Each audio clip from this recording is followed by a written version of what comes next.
Fala pessoal, sejam muito bem-vindos a mais um vídeo aqui do canal Matheus Ferraz. Receituário de sempre, curtam, comentem, compartilhem, se inscrevam no canal, deem um hype e, se possível, ajude o nosso trabalho pelo link do LivePix aqui na descrição. O tema de hoje se originou da polêmica mais recente da internet e do Filotweet, a tier list do Orientação Marxista.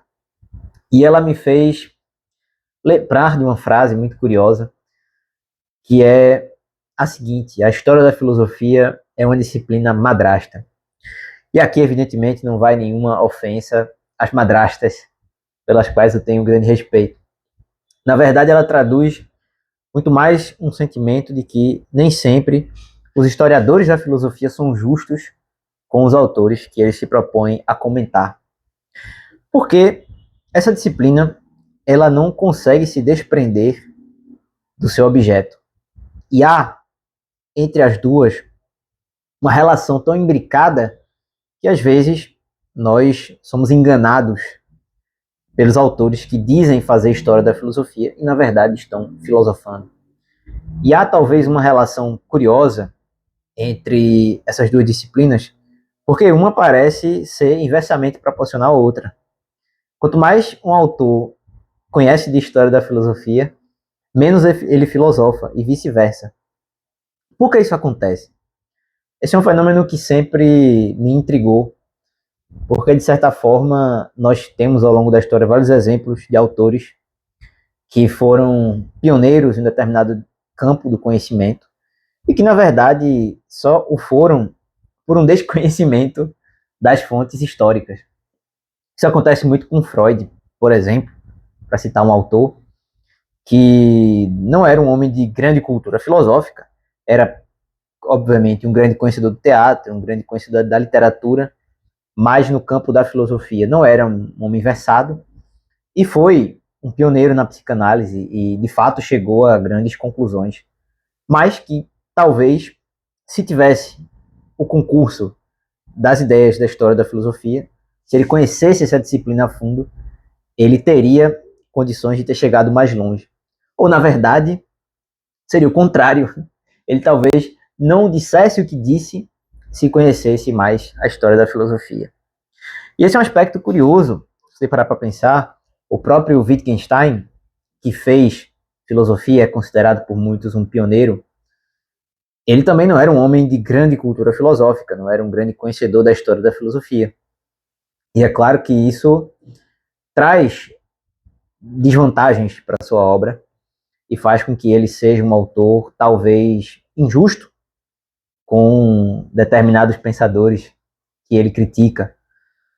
E assim por diante. Há autores que são muito conhecedores de história da filosofia, mas que por causa disso muitas vezes não se arriscam a sair daquele cânone de opiniões conhecidas e respeitadas. E parece que essa proposta de uma leitura original, ela é tolhida pelo conhecimento das fontes históricas. Quando você é alguém que tem muito conhecimento histórico, você se arrisca pouco a dar opiniões originais. Você cai naquela tentação de que falava Bourdieu, de que nada é inédito, né? Tudo é conhecido, nada de novo sob o sol. Que é o contrário daquela tendência de que tudo é novo. E você não cair nesses dois extremos é muito difícil.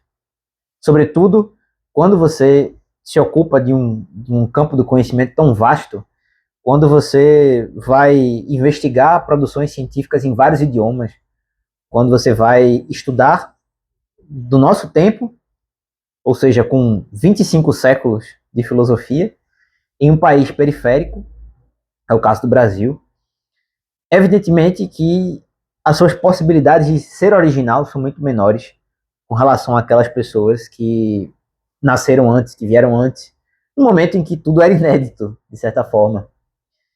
Isso nos coloca também diante de uma discussão sobre originalidade, e eu me lembro de um livro muito interessante que eu li, de um autor chamado Vítor Gabriel Rodrigues, que se intitulava O Ensaio como Tese.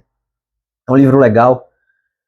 Eu não trouxe resenha aqui no canal, até porque na época eu nem produzia muito conteúdo aqui para o YouTube. Eu acho que esse livro merecia uma segunda edição, e ele discute muito essa questão da originalidade, essa cobrança que existe na academia por originalidade, nesse sentido de ineditismo de uma tese, E ele advoga, em vez disso, por uma originalidade diferente, de uma originalidade que dialoga com a subjetividade do autor, do doutorando que escreve a sua tese, evidentemente. E essa proposta me parece muito mais condizente com a nossa condição, com o nosso lugar no tempo histórico. Porque é difícil nós, em 2026, no Brasil, falando português, escrevendo em português, chegar a uma conclusão original, inédita, na qual ninguém nunca pensou antes, do ponto de vista da história das ideias. É evidente que certas interpretações são minoritárias, certas interpretações elas foram concebidas por poucos indivíduos, mas é muito difícil que um, só um ser humano tenha pensado naquela solução.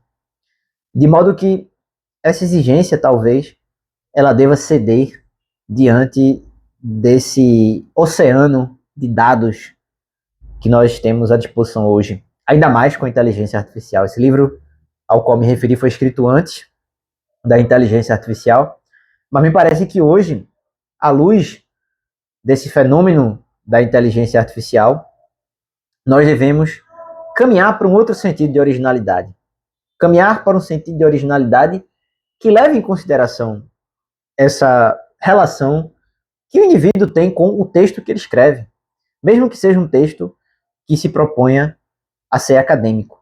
Não é porque aquele texto ele será um texto científico, ele será um texto impessoal, que necessariamente ele deve adotar uma perspectiva fria sobre a realidade. E esse é um aspecto, talvez, que merece muita crítica por parte do público geral com relação aos textos acadêmicos. Essa ausência de vida no texto. E, evidentemente, que essa impessoalidade, da qual, por exemplo, uma inteligência artificial é muito mais capaz do que nós, ela tende a perder força, porque há cada vez mais uma cobrança para que no texto acadêmico, para que na pesquisa científica, haja um imprinting, haja uma pegada do ser humano mais forte, mais enfática. E isso só será possível quando houver essa aproximação, de fato, do ensaio com a tese. E é uma aproximação que me parece muito natural, considerando que o texto, cada vez mais, saindo daquela perspectiva massificada, aquela perspectiva serial que os chatbots nos oferecem, ela caminha cada vez mais para um caráter humano. Um caráter, é claro, sujeito a erros e sujeito a limitações, tanto de conhecimento quanto de tempo. Nós não temos tempo de conhecer todas as fontes, nós não temos, de fato, acesso a todos os livros publicados em todas as línguas para verificar se o nosso texto é 100% original nos cânones daquela antiga originalidade. E me parece também, esse ponto de vista do ensaio como tese, muito mais honesto, porque ele não tenta enganar, ele não tenta dizer que faz história da filosofia enquanto filosofa. Ele parte de um ponto de vista mais honesto, de que eu estou escrevendo a partir da minha subjetividade, eu estou escrevendo a partir da minha perspectiva, eu estou escrevendo com os meus limites, e eu espero chegar a um resultado que, pelo menos, não seja de todo desprezível. Um resultado que, pelo menos, acrescente algo, provoque no meu leitor um convite à reflexão. Provoque no meu leitor o desejo de conhecer, provoque no meu leitor a curiosidade para o estudo do tema sobre o qual eu vou versar. E essa perspectiva é mais honesta porque ela tem uma visão mais produtiva sobre a história da filosofia. E a tier list, voltando ao tema lá do começo do vídeo, é talvez a forma imperfeita de proceder a este exercício. Uma forma trazida pelo caráter plataformizado do YouTube, uma forma trazida pela necessidade de tornar o público que assiste refém da subjetividade de quem produz o vídeo, e um produto também da nossa tendência ególatra das redes sociais. Como diria o Edgar Morin, no prefácio da autocrítica, todos aqueles que escrevem, todos aqueles que gravam um vídeo, têm essa ilusão de Deus, de Amun-Ra, de ser que paira sobre todas as demais entidades, sobre todo o resto do mundo, e pode, sobre esse resto, pronunciar as palavras que bem entender. E sair um pouco dessa perspectiva, ou pelo menos buscar admitir os seus limites, e a partir daí talvez produzir algo que saia dessa perspectiva ingênua, é um grande desafio, mas que precisa partir dessa honestidade. Então a tier list talvez ela seja a resposta errada a uma inquietação muito correta, muito precisa sobre um problema do nosso tempo, que é exatamente essa falsa objetividade com que muitas vezes você testemunha a perpetuação de vários erros. E a partir dessa relação mais próxima, desse retorno às fontes, desse retorno aos textos, dessa filiação explícita de um determinado autor, é que nós podemos chegar a resultados mais palpáveis, resultados mais ricos, resultados mais aproveitáveis dentro de uma determinada disciplina. Então, a tier list, ela seria talvez um defeito, ela seria talvez uma imprecisão que o ensaio como tese visaria corrigir. Me parece que, evidentemente, quando o autor se propõe a fazer essa avaliação, ele precisa, é claro, deixar de forma muito explícita quais são os seus pressupostos. E, é claro, ser justo, ser honesto com os autores que ele vai criticar. Trazê-los, buscar entendê-los e tentar, pelo menos, a partir da sua perspectiva, é claro, ver de que forma aquele autor ele é limitado na sua visão.